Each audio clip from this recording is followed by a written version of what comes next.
Howdy, 7th grade. Today we're going to look at how to find the products of things called binomials. When we see the word bi, we should think two. So it's going to have to do with two different terms. So what a binomial is, this is going to be a binomial, is when we have two things added together, like x plus 3.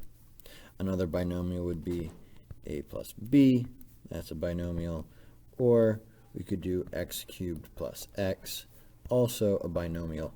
The thing is, we have two things added together, and that is a binomial.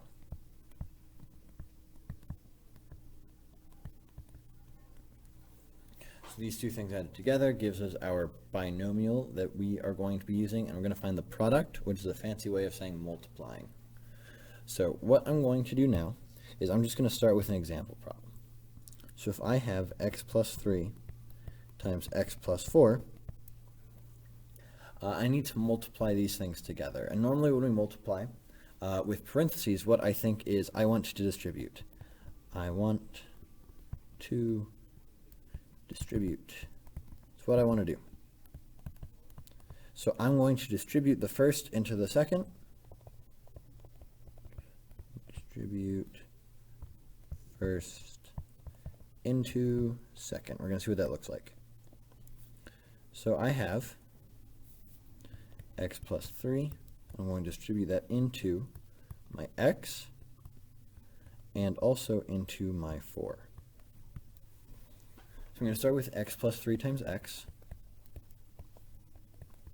plus, I have x plus 3 times 4. I can keep going here. I'm going to distribute again, and I'm going to distribute this x backwards and this 4 backwards into my parentheses. And with x times x is x squared plus 3x plus 4x plus 12. So x times 4 is going to be 4x, and 3 times 4 is 12, which is where those came from. So now all that's left is to combine like terms. I have 3x and 4x. 3 and 4 is 7. So you have x squared plus 7x plus 12. And that's going to be the final answer. So that's what happens when I distribute the first into the second. Let's see what happens when I distribute the second into the first.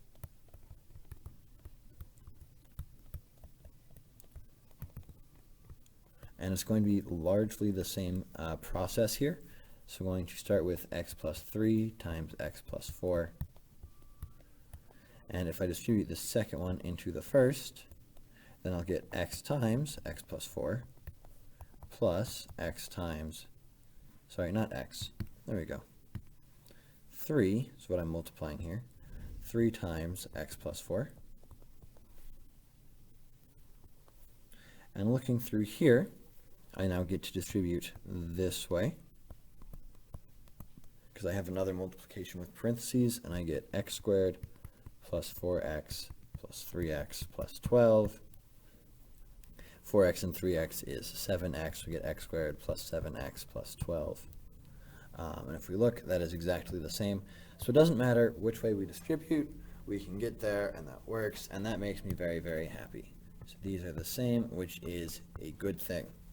But this is kind of obnoxious, trying to keep track of what parentheses go where, so we're going to do an easier way. So the easy way is what's called foiling. Easy way. So what it is it's actually doing the exact same thing, but someone figured out a pre-done like formula we can use that's called foiling. So if I have my x plus 3 times x plus 4, what it turns out I can do is I can take these, and I'll tell you what they stand for in a second. Each letter stands for a different part of the equation. And when I have that, it's going to make my life a lot easier. So FOIL stands for first, outer, inner, and last. So I'm going to look at my two binomials, and I'm going to start with the first terms of each. So that's x times x. That's x times x equals x squared. My O stands for outer, which would be the outer two, which would be my x here and my 4 here. And x times 4 is 4x. I stands for inner, which would be 3 times x. 3 times x equals 3x. And L stands for last, which would be my last terms, which are the 3 and 4, which is 12.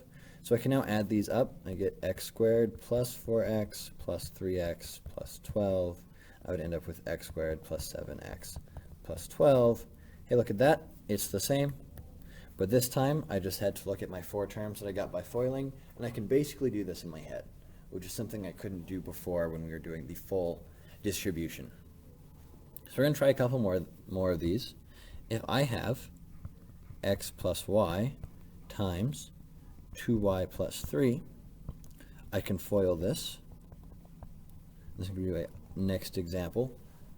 My f still stands for first, so I had x times 2y, which would be 2yx, so multiplying my x and my 2y, which are my first terms. O is outer, which would be x and 3, which gives me 3x. I is going to be inner, which is y and 2y, which will give me 2. Y times y is y squared. And L is last, which is 3y. Then I just add these up, and I get 2yx plus 3x plus 2y squared plus 3y. And none of these have the same variables. I have an xy here, x, y squared, and y. None of those are the same, so I am done, and that is my answer. Let's do one more just for fun. This one's going to be a bit of a different problem. So this time I'm going to have a square, or a rectangle really, and I'm going to know that my side lengths are x minus 3 and x plus 3. So I have x minus 3 and x plus 3, and I want to find the area. So I know that to find the area of a rectangle, it's width times height, which would be x minus 3 times x plus 3. And when I do this, I FOIL, F-O-I-L. F stands for first, which I hope we know, which is x times x is x squared. O stands for outer, which is x times 3, which is 3x. I stands for inner, which is negative 3 times x, which is negative 3x. And L stands for last, which is negative 3 times 3, which is negative 9. So now I have x squared plus 3x plus negative 3x plus negative 9. When I do this, I can find that 3x plus negative 3x is 0, so I end up just with x squared minus 9, and that would be my final answer. Ta-da, all done. So that's basically all we're doing today, is multiplying binomials. If you like the distribution way that we did at the beginning, that's all right, but I prefer to FOIL. And a quick recap, what FOILing stands for is first, outer, inner, and last. And if you don't need to know this, so if you got it in the rest of the video, don't bother writing this part down. But if I have a plus b times c plus d, first would be ac, because those are my first terms. Outer would be a and d, so those are my outside ones. Inner would be b and c. And last would be b and d. And that gives me all my terms that I'm using for FOILing. I would just add those up. AC plus AD plus BC plus BD. And just like that, I am finished. So y'all have a great day, and I'll see y'all in class.